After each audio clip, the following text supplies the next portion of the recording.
To President Biden in the White House, Pennsylvania Avenue, Washington, D.C.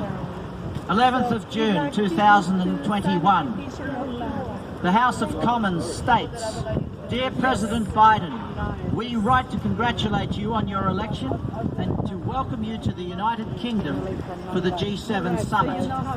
We hope that your administration will become a staunch ally of those working to roll back the shadow of criminalisation against journalists and others who exercise the rights enshrined in the United States by the Constitution's First Amendment.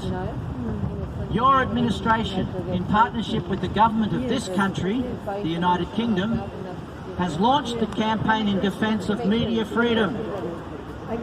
It is in this context that we wish to raise with you the case of Julian Assange.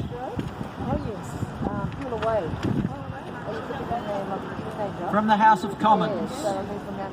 As President Obama's Vice President, you played an important role in the decision not to prosecute Julian Assange over publications relating to the Afghan and Iraq wars and conditions in Guantanamo Bay. You, like us, must have been disappointed when your predecessor launched a prosecution carrying a 175-year sentence against globally renowned publisher and free press campaigner for his 2010 award-winning publishing work, which was carried out in the United Kingdom. Civil liberties groups and top newsrooms alike view the government's prosecution against this publisher with alarm. The Washington Post's executive editor writes that the indictment is criminalising common practices in journalism that have long served the public interest. The New York Times editorial board considers it to be aimed straight at the heart of the First Amendment. And for Amnesty International, the charges against him should never have been brought in the first place, because it is putting media freedom and freedom of expression on trial. The House of Commons in the United Kingdom goes on. The chilling effect of this prosecution is keenly felt on our shores too. The National Union of Journalists and Reporters Without Borders have warned that our government must ensure the UK is a safe place for journalists and publishers to work.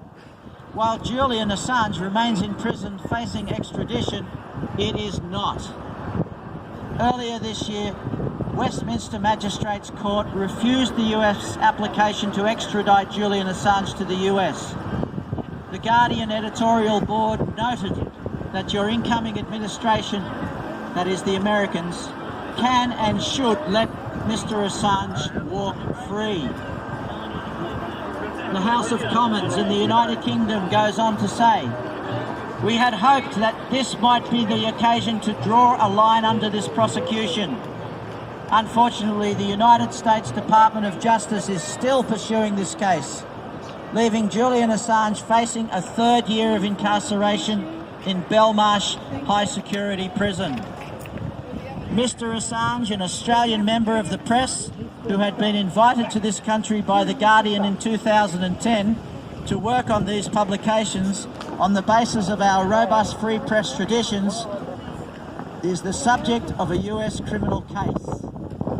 The effect of your predecessor's decision to take criminal case action against a member of the press working in our country is to restrict the scope of permissible press activities here, that is in the United Kingdom, and set a precedent that others will no doubt exploit.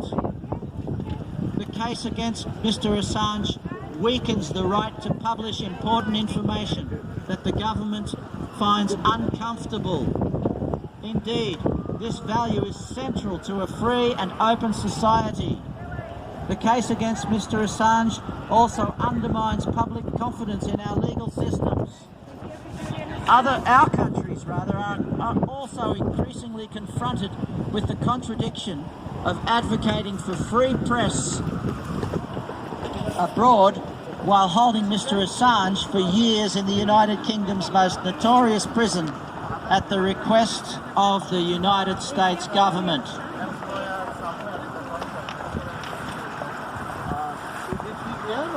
We, the House of Commons in the United Kingdom, undersigned, appeal to you to drop this prosecution, that is against Julian Assange.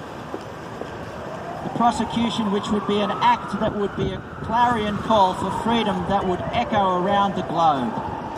Yours sincerely, the Members of Parliament of the House of Commons in the United Kingdom. Thank you.